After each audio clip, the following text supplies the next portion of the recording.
What is a Thomas Tuchel team in the perfect scenario? Aggressive and direct, and maybe a bit more direct than we have been in the last season. We have become a dominant team, but maybe not the most direct team to attack. And it is sometimes in this shape a bit difficult, because the heart of it and the center of it is very deep in this kind of formation. So sometimes we have the feeling we lack support through the middle of the pitch. We lack support here in this kind of area. Also support to play a high pressing, to have high ball wins. So if you build it like this, you see instantly that you gain now one line. Like you have more or less a 2, a 4, a 2 and a 2, and you suddenly have 4 levels to play with and to overplay a level. Outnumber your position in there as well. And yeah. So against Spurs, how did it pan out for you against Spurs when you look back at that game? We were very happy with what we played and how we played. So we played in a 4-4-2 when we were on the ball, and we played into a 5-3-2 more or less when off the ball. So these guys came back here. These came back here, and we pushed in. Mason stayed on his half position, and they played more or less double striker. So this was the shape against the ball. I like it, and it leads me to ask the question about strikers. I think you've probably been asked this so many times about having a conventional number 9. But I look at it. I look at. Have you got your signed one yet? But I look at this and think, if I'm an opposing defender, I might find this harder to play against. Yeah. Because of the movement and the understanding of being able to drop. They can make different movements that are going to cause me more problems. He doesn't mind coming in there. Yeah. He loves to come in there, but he's equally happy to come there and go there as well. And they're both happy to stay wide sometimes, and to play from the wide position, which is sometimes also not easy to defend. You have been a central defender. If you maybe have, if it's not so clear if it's your responsibility or the fullbacks, and it's like a wide striker constantly like penetrating and attacking your back, penetrating the space behind you, can be also, I'm working on it to give them a bit more freedom. I'm happy with their mobility, I'm happy with their work rate. It's really interesting as well, the 2 wide areas as well, which are, because when I was a kid at West Ham, we played 3-5-2. Yeah. But it was more a 5-3-2. It was always these areas, the wide areas, we'd be pinned back here. Yeah. And would become a 5 at the back, and then you never get out. You never get out. But it's interesting to see the way they're almost like wingers, these guys now. Yeah.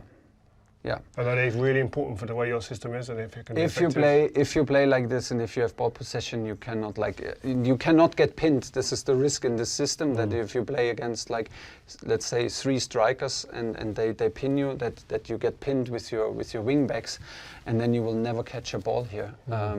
So then you need to push through. Either you push through with one of your wing backs who comes in offensive, and you do it in a back 4. But this is a general rule for us, which we try to adapt. So once we see that the opponent's plays with 3 strikers, a 4 is enough. We are still 1 spare, but we cannot afford to have 2 spare. And try to be active, and try to be active against the ball is simply impossible. Talking of that, it leads me to someone who I've been really, really impressed with, and I'm sure he's become a real big member of your team, is this guy, Reece James. Of course. I mean, how important is he to you? And I've got a few clips here that we can move on to. Yeah. How important is he? One being a wing back, but the ability, even this first clip, where he can play in multiple positions. He's a centre midfielder in this game. Yeah. How important Champions League, and he's super important.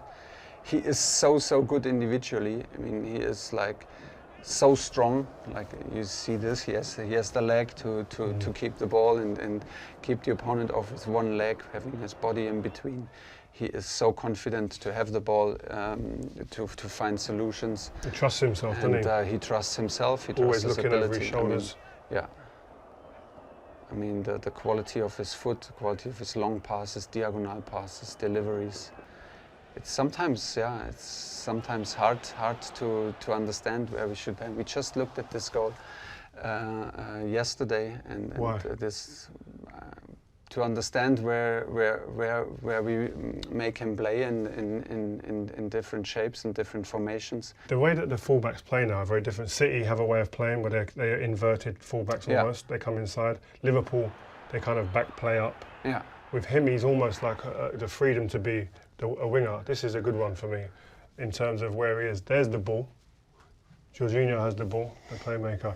When you look at Man City, their fullbacks end up coming in these areas maybe, in here. True, because they have Mahrez as a real winger or Sterling. And then Liverpool maybe have their fullback here, who's available to then pass the ball or run here. Yeah. But they're never really too far ahead of the game. True. Whereas you look, this is what excites me about the way that you allow this freedom with Reece, is to be, he's almost as high in line with the three forwards. Yeah.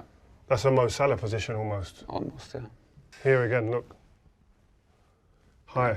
Against Juventus, very high as a wingback, very high as a wingback, because we have a double six who can control this space. So the difference between a wingback, I think he should and needs to, we rely on it, to attack with, it's the game against Juventus, to attack with Chile as a wingback and Reece as a wingback, and the three strikers, and they need to be in the box. Otherwise you lack simply numbers.